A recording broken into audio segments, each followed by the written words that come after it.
Alors, il y a deux façons de parler de la prostitution, celle qu'on vient d'aborder, de l'avoir vécue. Mais il y a une autre façon d'aborder la prostitution, c'est en l'étudiant à l'université comme sur le terrain. Ce sont deux points de vue complémentaires.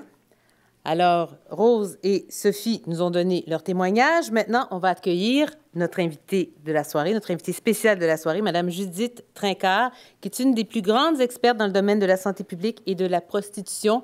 Elle va donc vous parler de quelque chose qu'elle connaît à fond.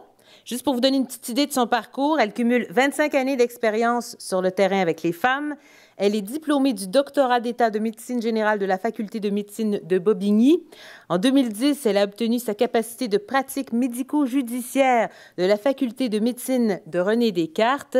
Elle exerce sa profession de médecin légiste dans le département de Val-d'Oise à l'unité médico-judiciaire de l'hôpital de Gonesse. Elle est aussi médecin coordinateur d'une association de réinsertion et d'hébergement pour les personnes touchées par le VIH dans le même département. Depuis une quinzaine d'années, elle travaille sur la thématique de la prostitution et de son abolition. C'est une femme engagée, est-ce que j'ai besoin de vous le dire, très compétente aussi. Elle s'est impliquée dans plusieurs dossiers, notamment dans une révision des lois françaises sur la prostitution. C'est un immense privilège de la recevoir. Je vous invite à écouter sa conférence « Corps disloqué, âme brisée, les conséquences physiques et psychologiques de la prostitution ». Madame Trincart, s'il vous plaît.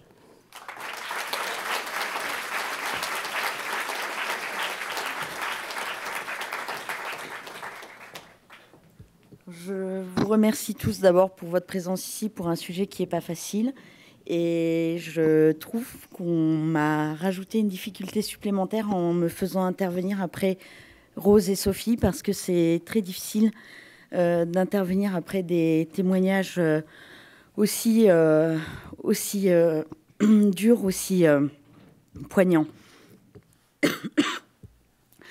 Donc je vais essayer de vous parler des conséquences physiques et psychiques de la prostitution sur les personnes qui la vivent. On m'a laissé une demi-heure pour aborder ce sujet qui est très vaste. Il y a beaucoup de choses à dire. Donc, je vais essayer d'être aussi brève que possible et surtout aussi claire que possible parce que il y a des choses qui sont pas très, très concrètes et parfois un petit peu difficiles à expliquer. Donc, on va essayer de faire dans la clarté. On va commencer par quelque chose qui s'appelle la décorporalisation. La définition de la décorporalisation, c'est assez monstrueux quand on la regarde comme ça. Donc, il faut d'abord savoir que quand on parle de prostitution, il y a beaucoup de gens qui pensent à la sexualité. Il faut savoir que la prostitution, c'est pas de la sexualité. Quand on parle de sexualité, surtout quand on parle de deux personnes, en général, prostitution, il y a la prostituée et son client. On parle de désir, on parle de plaisir, on parle de bilatéralité. Dans la prostitution, pour la personne prostituée, il n'y a pas de désir, il n'y a pas de plaisir, et c'est unilatéral puisque c'est d'abord le client qui vient consommer. Donc la personne prostituée subit des actes sexuels à répétition. Dans le meilleur des cas, pour les personnes dites en prostitution, d'escorting ou de luxe, ça va être 4 à 5 rapports sexuels par jour. Dans les pires des cas, dans certaines situations de prostitution de rue, prostitution outdoor, dans certains endroits, ça peut aller jusqu'à 30 à 40 rapports sexuels par jour. Donc, vous imaginez un petit peu ce que ça peut faire sur le corps. Donc, ce sont des actes sexuels non désirés, subis, ce qu'on appelle des effractions corporelles dont vous parlez tout à l'heure, Rose. Et ces effractions corporelles à répétition vont avoir des conséquences corporelles et psychiques sur la personne. Donc, ça va engendrer ce que j'ai appelé le processus de décorporalisation, donc, qui est un processus de modification physique et psychique correspondant au développement de troubles sensitifs, affectant le schéma corporel et engendrant simultanément un clivage de l'image corporelle, dont le résultat final est la perte de l'investissement plein et entier de son propre corps par une personne, avec pour conséquence la perte du soin de son corps et de sa santé. Ce processus est provoqué par la nécessité de s'adapter à un contexte d'effraction corporelle répétée et régulière ou imposant un vécu d'instrumentalisation extrême du corps de l'individu. Alors, comme on dit toujours qu'il vaut mieux un petit dessin qu'un grand discours, je vous ai fait un petit dessin. Alors, le facteur causal de cette décorporalisation, ça va être la prostitution, donc les effractions corporelles qui sont ces actes sexuels non désirés subis à répétition. Et ça va avoir des conséquences au niveau de deux instances qui nous construisent pour notre corps, qui sont le schéma corporel et l'image corporelle. Alors, ces instances ont été décrites par Françoise Dolto dans son livre L'image du corps. Ce sont les instances qui nous permettent de nous construire au niveau du corps. Alors, je vais essayer de vous donner un petit exemple pour vous décrire ce que sont ce schéma et cette image corporelle. On va prendre l'exemple d'un petit garçon et d'une petite fille. Alors, le petit garçon est atteint de poliomyélite, de séquelles de la poliomyélite, et ses petites jambes ne fonctionnent plus. Mais c'est un petit garçon qui a des parents qui l'aiment beaucoup, qui l'investissent d'amour et d'affection et qui lui répètent qu'il est un beau petit garçon, qu'il l'aime énormément et que plus tard, quand il sera grand, il fera des grandes choses parce que c'est un merveilleux petit garçon, il sera capable de faire beaucoup de choses, il pourra faire ce qu'il veut et c'est un petit garçon qui grandit entouré de l'affection de ses parents, de valorisation, et quand il devient grand, il devient athlète dans les Jeux paralympiques. Donc c'est un petit garçon qui a un schéma corporel physique qui est atteint, puisqu'il a des jambes qui ne fonctionnent pas, mais qui a une image corporelle psychologique qui fonctionne parfaitement, puisque c'est un petit garçon qui a été valorisé, qui a été aimé, entouré d'affection, et donc qui a une image corporelle dans sa tête qui est parfaitement fonctionnelle. La petite fille, elle, c'est une merveilleuse petite fille blonde aux yeux bleus qui est parfaitement, qui a un corps qui fonctionne parfaitement. Elle n'a pas de handicap, elle n'a rien. Par contre, elle a une mère qui ne l'aime pas, qui ne lui donne pas d'affection, qui lui répète tout le temps mais que tu es laide, mais que tu es moche, mais regarde-toi dans la glace, tu es un laidron et tu ne seras jamais capable de rien. Je ne t'aime pas. Et elle lui répète perpétuellement ça. Et quand elle est grande, c'est une jeune femme qui ne s'aime pas, qui passe son temps à faire des opérations de chirurgie esthétique, elle se refait repulper la bouche, elle se fait refaire les seins, elle se fait refaire les jambes et elle s'investit à répétition dans des relations avec les hommes, des hommes qui ne l'aiment pas, qui la rejettent, et échec après échec, elle ne comprend pas, et après chaque échec, il y a quelque chose qu'elle se refait faire parce que elle met ça sur le compte de sa bouche qui va pas, ses seins qui vont pas, etc. C'est une femme qui a un schéma corporel qui fonctionne parfaitement sur le plan physique. Par contre, elle a une image corporelle sur le plan psychologique qui est absolument désastreuse. Voilà, parce qu'elle n'a pas été construite dans l'amour et l'affection et on ne l'a pas valorisée. Alors, je ne sais pas si j'ai été claire sur schéma corporel et image corporelle. Donc, les personnes prostituées, ces effractions corporelles, ces actes subis, vont jouer à la fois sur le schéma corporel et l'image corporelle. Donc, au plan physique, on va avoir des troubles sensitifs, des troubles de la sensibilité qui vont apparaître. C'est-à-dire que pour se protéger, va y avoir une espèce de trouble de la sensibilité pour se protéger du ressenti dans l'acte sexuel qui n'est pas désiré. La sensation, le ressenti au niveau corporel va diminuer pour se protéger de ces actes sexuels, donc d'abord au niveau de la sphère génitale, puis au niveau du corps entier.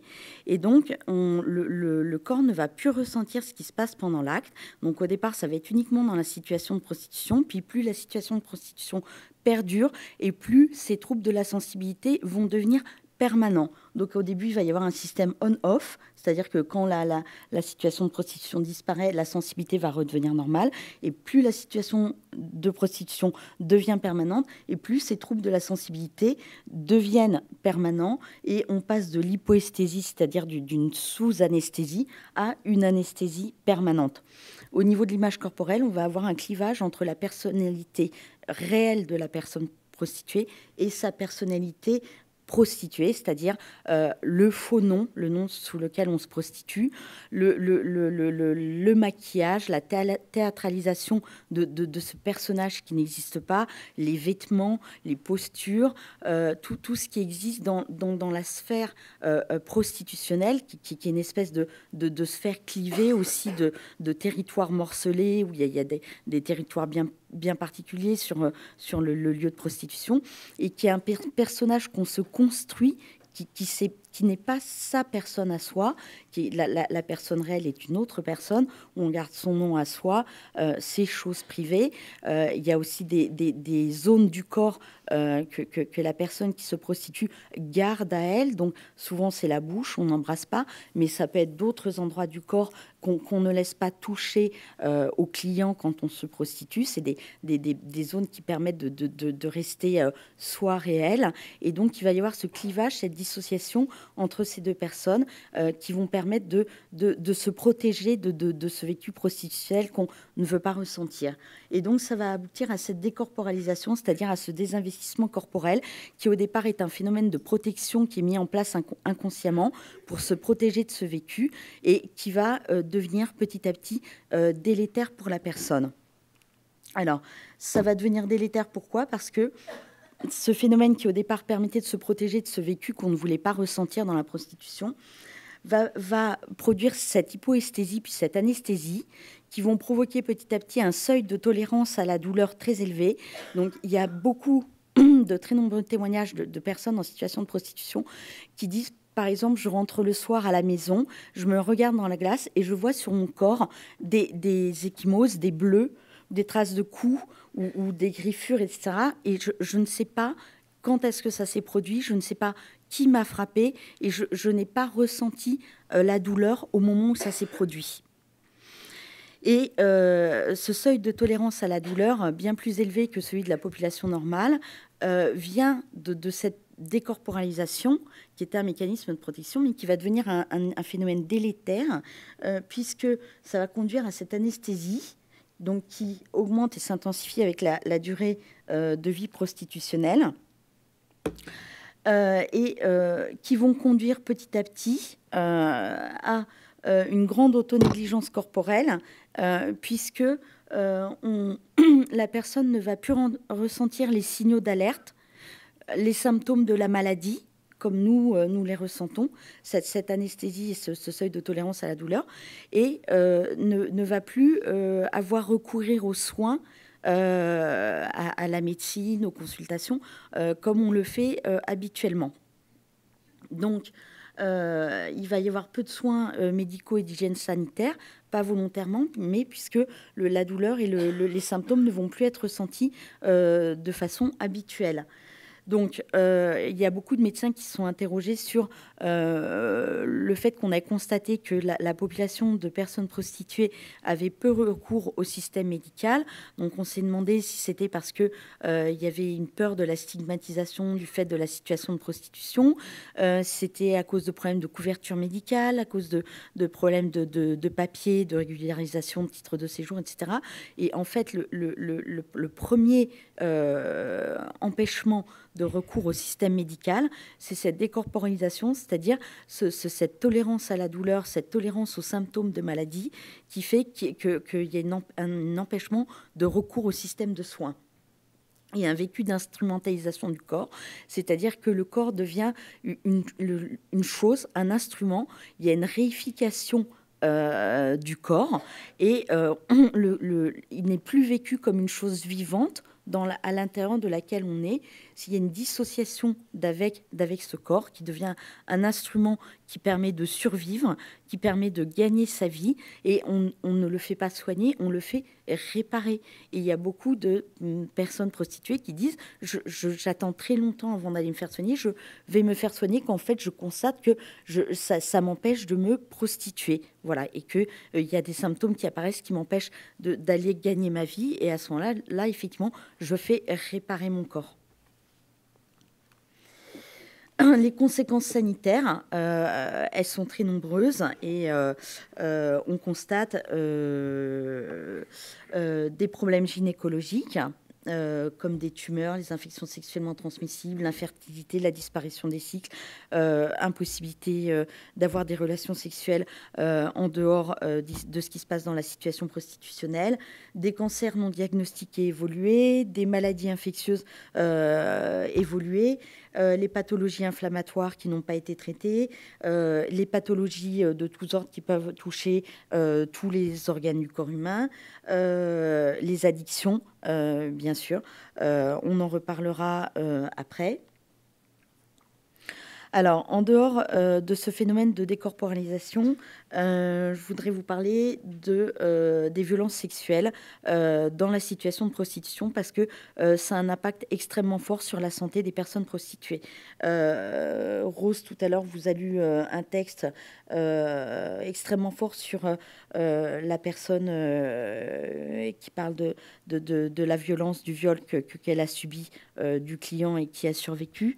Il faut savoir qu'on retrouve 80 à 95% d'antécédents de violences sexuelles subies avant l'entrée en situation de prostitution, que ce soit de l'inceste, de la pédocriminalité ou du viol.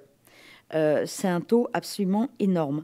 Donc, il y a des Rose Dufour vous en a parlé aussi dans l'introduction. Il y a des facteurs qui font le lit de l'entrée en prostitution, et il n'y a pas non plus de hasard si on se retrouve en situation de prostitution. Je ne vais pas vous faire tout le détail des chiffres que je cite dans ces diapositives parce que ce serait un petit peu long, mais sachez qu'il y a au départ, il y avait très peu d'enquêtes qui avaient été réalisées parce que ça n'intéressait pas beaucoup de chercheurs de se pencher sur la question de la prostitution. Et ces dernières années, ça intéresse de plus en plus de monde, notamment dans le monde anglo-saxon. Et les chiffres qu'on retrouve selon les enquêtes varient, mais on peut retrouver des chiffres absolument énormes, comme vous voyez dans cette enquête de 1983 de Boyer, Chapman et Marshall, où il y avait 100% qui disaient avoir été sexuellement agressés dans l'enfance. Kathleen Barry en 86 qui retrouvait 60 à 90%.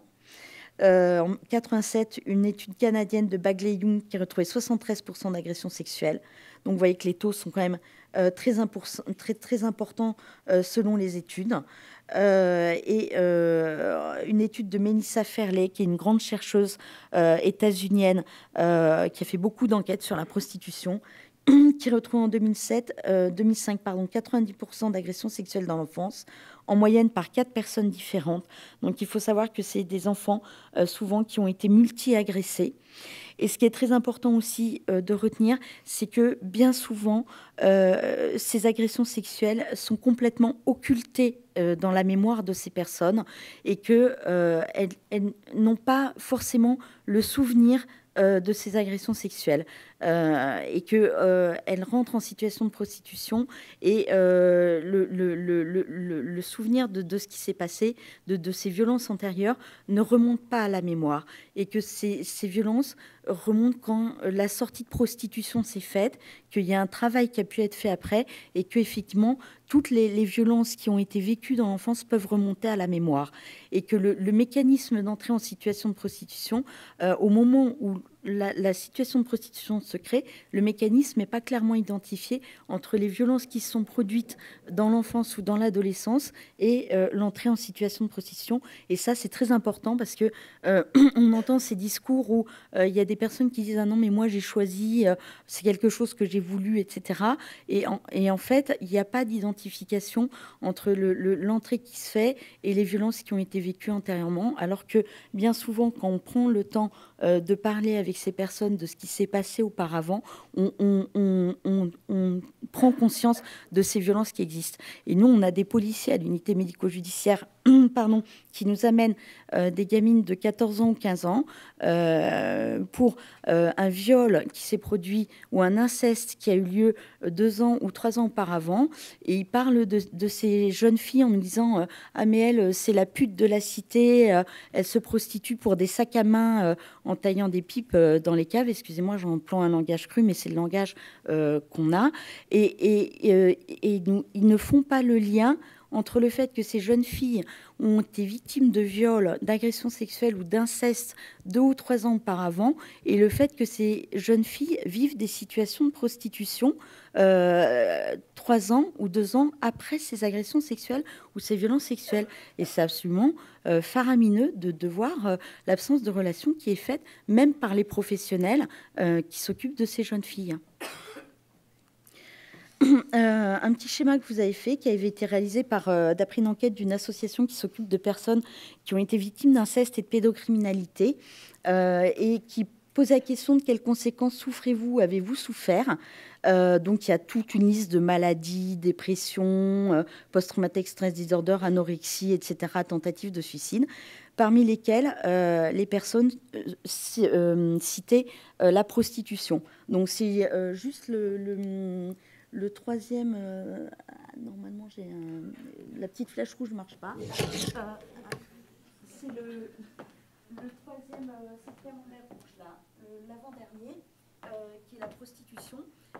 Donc, pour dire que les personnes qui étaient interrogées avaient cité la prostitution comme conséquence des violences sexuelles qu'ils avaient subies, pour dire que toutes les personnes qui ont vécu des violences sexuelles dans l'enfance ou dans l'adolescence, ne vivront pas la prostitution, mais que par contre, la majeure partie des personnes qui sont en situation de prostitution ont vécu des violences sexuelles dans leurs antécédents. Toujours dans les violences sexuelles, le taux de personnes prostituées, comme Rose disait dans son témoignage, qui vont subir des violences sexuelles en situation de prostitution est énorme, puisque il est de 60 à 65% en moyenne sur les enquêtes qui ont été réalisées. Alors pareil, je ne vais pas vous citer toutes les enquêtes qui sont en rapport avec, qui ont montré ces taux. Les chiffres varient selon les enquêtes, ils peuvent être plus hauts que le 60 à 65%, mais c'est une majeure partie des personnes prostituées en situation qui vont être violentées sexuellement, la majeure partie par des clients, plus que par des proxénètes. Donc vous voyez que c'est des chiffres qui sont extrêmement importants. L'étude là de 1993, enquête de Hunter, les personnes qui ont été interrogées ont dit qu'elles ont été violées presque une fois par semaine. Donc vous imaginez, ça représente 52 viols en un an. C'est absolument énorme. Donc c'est des chiffres qui sont terrifiants. Donc la diapo suivante, il est quelle heure? Je vais me dépêcher, je vais passer ça. Simplement pour souligner que le lien entre l'inceste et le système prostitutionnel est extrêmement fort. Il y a un psychiatre chilien, Georges Baroudi, qui a souligné que la prostitution est à la société ce que l'inceste est à la famille. Parce qu'on retrouve vraiment un taux très important d'antécédents d'inceste. Je ne vais pas m'apesantir parce que je pense qu'on n'aura pas le temps. Il y a une victime d'inceste en France, Eva Thomas, qui a beaucoup écrit sur le lien entre inceste et prostitution et qui insistait sur ce formatage des personnes par les violences vécues, parce qu'on sait que le fait d'avoir déjà été victime de violences sexuelles rend plus vulnérables à de nouvelles violences sexuelles. Donc, ça, comme je vous disais, ça ne veut pas dire que toutes les personnes victimes de violences sexuelles vont être de nouveau victimes de violences sexuelles, mais ça rend plus vulnérables. Et on sait très bien que les prédateurs sexuels savent très bien identifier qui a été victime de qui l'est pas, comme les victimes savent aussi très bien repérer un prédateur sexuel quand elles en voient un. La violence sexuelle, ça conditionne à être de nouveau victime de violence sexuelle. Les proxénètes le savent très bien, puisqu'on sait, je pense que vous avez entendu parler, comme nous en France, de ce qu'on appelait les maisons de dressage, qui étaient utilisées par les proxénètes d'Europe de l'Est, qui se trouvaient en Albanie, en Yougoslavie, en Hongrie, et par lesquelles transitaient les jeunes femmes qui étaient victimes de la traite, qui venaient principalement de Russie, de Pologne, et dans lesquelles elles étaient victimes de viols collectifs par les proxénètes pour les rendre plus dociles avant d'être importées, entre guillemets, dans les grandes capitales parisiennes, espagnoles, allemandes, etc. Et ils savent très bien que l'utilisation de cette violence sexuelle collective allait rendre les filles plus dociles et plus soumises aux nouvelles violences qui allaient être exercées sur elles à travers la prostitution. Alors, pour finir, je voudrais insister sur le proxénète psychique, pour finir sur ces violences sexuelles-là, parce qu'on s'apitoie toujours sur les filles qu'on voit avec un proxénète derrière quand elles sont sur le trottoir, et puis on voit le Mac qui traîne derrière, et on se dit, oh mon Dieu, c'est terrible, il lui tape dessus, il lui pique son argent, c'est très violent, etc. Puis c'est horrible, c'est de la traite. Et moi, je voudrais dire que ce que j'appelle le proxénète psychique, c'est-à-dire celui qui est à l'intérieur de la tête et qui est constitué par ces violences qui ont été subies antérieurement, ou ces violences que les femmes, elles subissent quotidiennement dans la prostitution et qui fonctionnent à plein régime. Celui-là, il est beaucoup plus violent parce que c'est celui qu'on ne voit pas, mais qui est beaucoup plus difficile à retirer de la tête. Ça peut prendre des années à extérioriser un proxénète psychique. Et pour sortir de la prostitution, quand on est sous la contrainte du proxénète psychique, et ça peut prendre des années de thérapie, des années de psychothérapie, de recorporalisation, ça, c'est beaucoup plus violent et c'est beaucoup plus difficile. Et ça, il y a beaucoup de gens qui ne se rendent pas compte que le conditionnement par les violences vécues antérieurement et par les violences qu'on subit dans la prostitution, donc ce qui est le proxénète psychique, c'est beaucoup plus difficile et c'est beaucoup plus violent. Donc, pour continuer sur les violences, mais alors là, les violences générales, autres que sexuelles, les violences physiques sont supérieures nettement à la population générale. Donc, les personnes prostituées ont 60 à 120 fois plus de risques d'être agressées ou assassinées que la population de base. Donc, ça figure dans le rapport Karmchar qui était situé au-dessus, qui est neurodéputé, qui a rendu un rapport en 2006.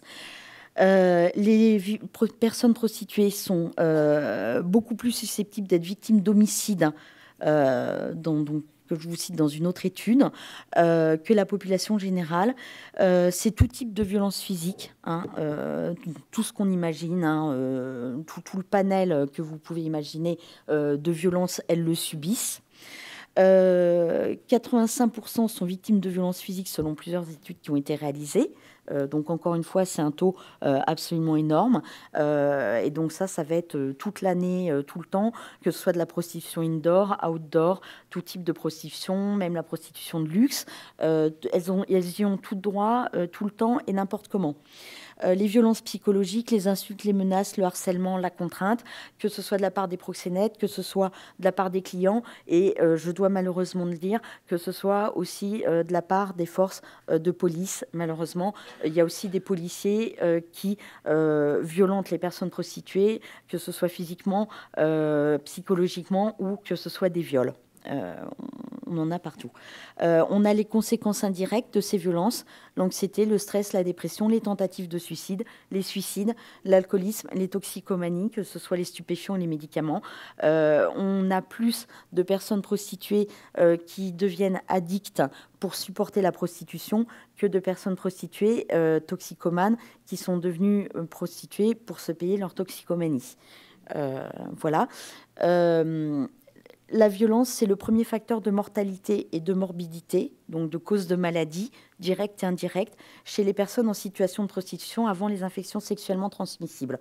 On n'arrête pas de parler d'infections sexuellement transmissibles et de sida et de séropositivité quand on pense aux personnes prostituées. C'est pas ça la première cause de maladie et de mort chez les personnes prostituées, c'est la violence. Donc, je vous cite un article de John Potterat qui est paru dans le American Journal of Epidemiology. La prostitution, c'est un continuum de violence, que ce soit avant et pendant, et parfois après. Il faut savoir que l'espérance de vie moyenne d'une personne en situation de prostitution, c'est 40 ans. Donc l'âge moyen d'entrée en prostitution, c'est 14 ans. L'espérance de vie moyenne, c'est 40 ans. Il faut savoir aussi que malheureusement, bien qu'elle soit une des populations qui soit le plus victime de violences et de malades de la violence et qui meurent le plus de la violence, c'est une des populations qui ont le moins recours au système médico-judiciaire. Pourquoi ? Parce qu'elles savent qu'elles seront les plus mal reçues par ce système médico-judiciaire. Pourquoi ? Parce que les médecins sont très mal formés à recevoir ces personnes. Je pense qu'au Québec, ça doit être à peu près comme en France, où on n'a pas de formation pour recevoir ces personnes. Et malheureusement, alors j'ai eu un échange tout à l'heure avec 2 personnes de la police du Québec. Apparemment, ça commence à bouger plus que chez nous, mais malheureusement en France, les policiers, les gendarmes et les procureurs ne sont absolument pas formés à la spécificité des personnes en situation de prostitution. Et c'est des personnes personnes qui savent que le barrage policier et le barrage des procureurs, on leur répond que mais non madame, c'est les risques du métier. Elles l'ont bien cherché. Une personne violée en situation de prostitution, c'est juste un différend commercial. Et donc, la plupart des policiers ou des gendarmes ne prendront pas la plainte d'une personne en situation de prostitution.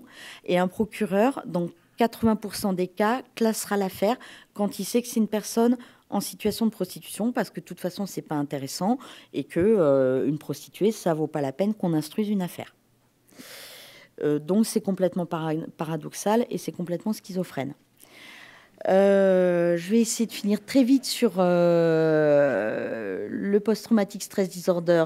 Le post-traumatic stress disorder, c'est un syndrome qu'on retrouve chez les personnes qui ont été victimes de violences très graves, comme les vétérans de guerre, les victimes de catastrophes collectives, les victimes de graves violences sexuelles. Le principal symptôme, c'est la mémoire traumatique. C'est un mécanisme qui se met en place quand on est victime de violences extrêmes. Le corps sécrète des substances comme l'adrénaline qui mettent en danger le cerveau et le cœur. Donc, on risque de mourir à cause de ça. Pour ne pas mourir à cause de ça, il y a un circuit neuronal qui disjoncte, sécrétant des drogues dures par le cerveau, comme les endorphines.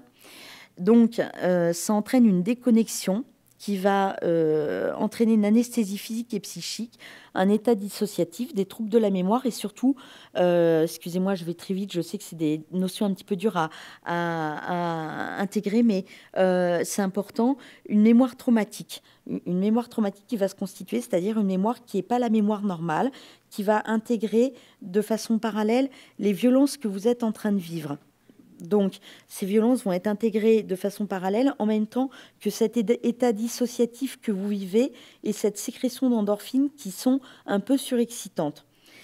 La conséquence, c'est que la personne, ensuite, elle va avoir soit des conduites d'évitement pour essayer d'éviter tout ce qui lui rappelle le traumatisme, soit des conduites dissociantes, c'est-à-dire qu'elle va se réexposer de manière répétitive à des situations de violence de façon inconsciente pour que de nouveau cette mémoire traumatique se produise avec cette sécrétion d'endorphines qui sont surexcitantes, qui vont la mettre de nouveau dans cet état d'excitation et de dissociation parce que c'est excitant et ça met dans un état parallèle.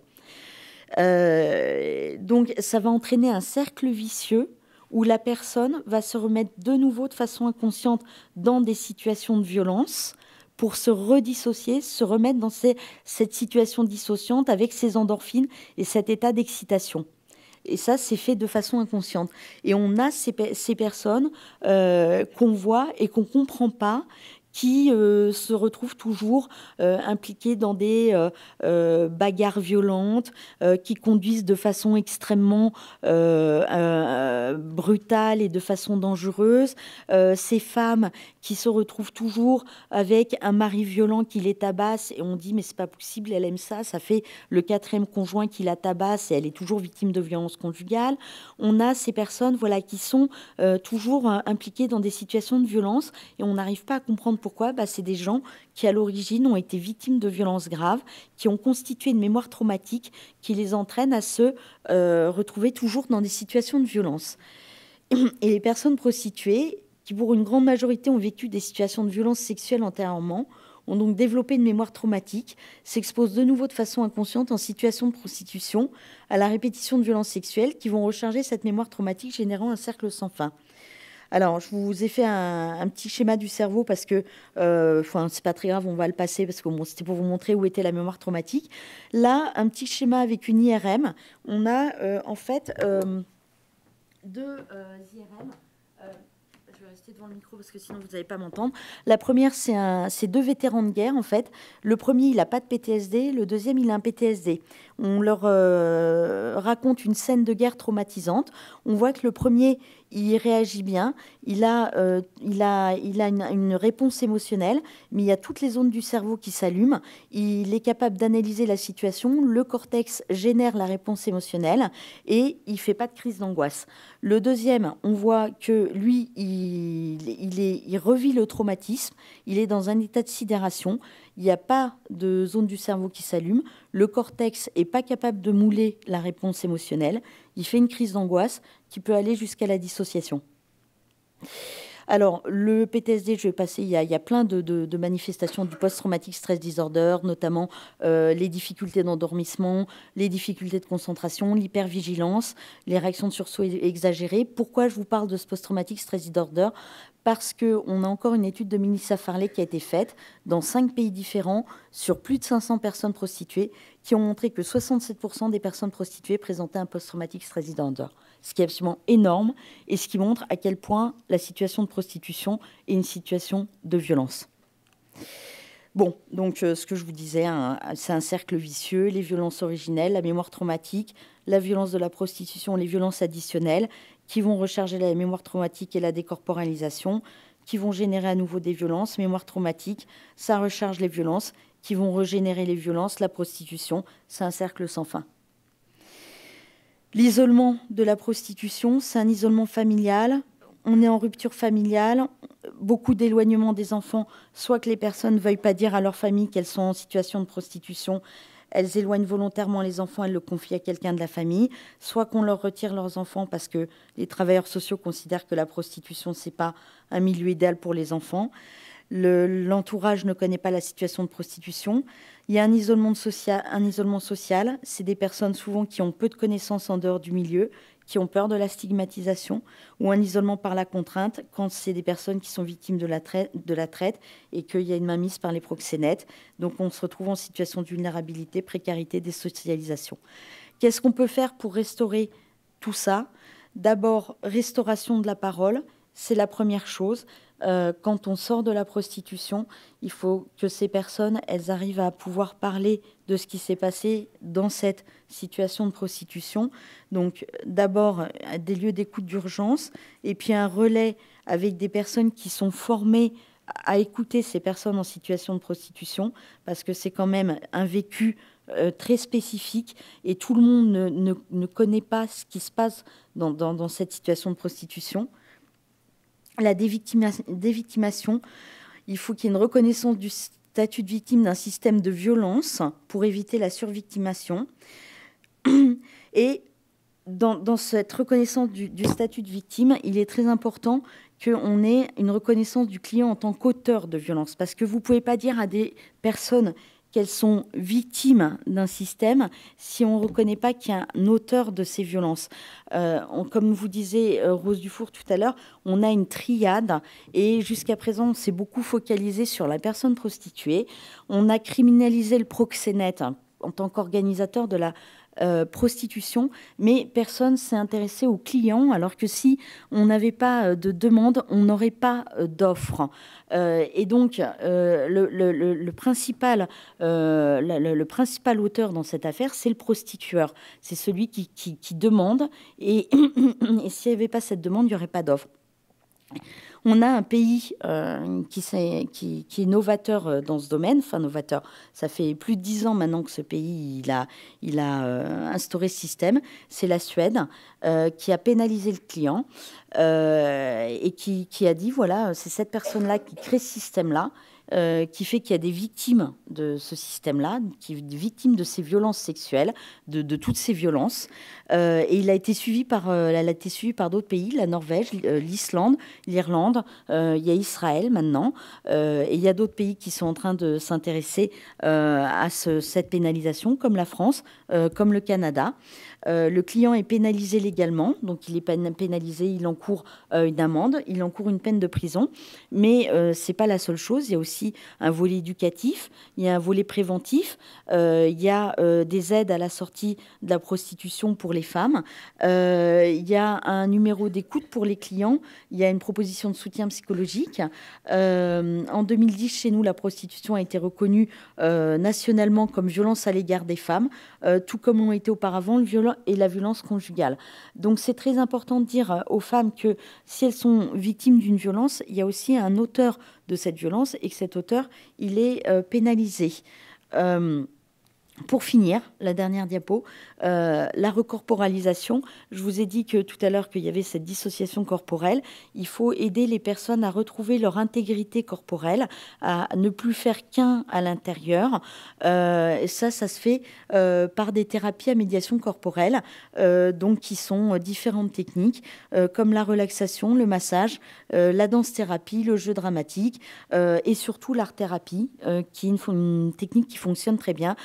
Certaines personnes, parfois, les violences ont été tellement dures, tellement difficiles, elles en ont tellement vécu que c'est plus possible pour elles de pouvoir en parler, c'est trop dur. Et donc, l'art-thérapie, à travers le dessin, la peinture, la poterie, c'est des techniques qui fonctionnent très très bien. Alors malheureusement, tout ça, ça a un coût. Ça coûte très cher. Les alternatives économiques à la sortie de prostitution, les subventions pour les associations comme la Maison de Marthe, les subventions pour les thérapies, ça coûte très cher et malheureusement, on a beaucoup de difficultés à trouver des subventions.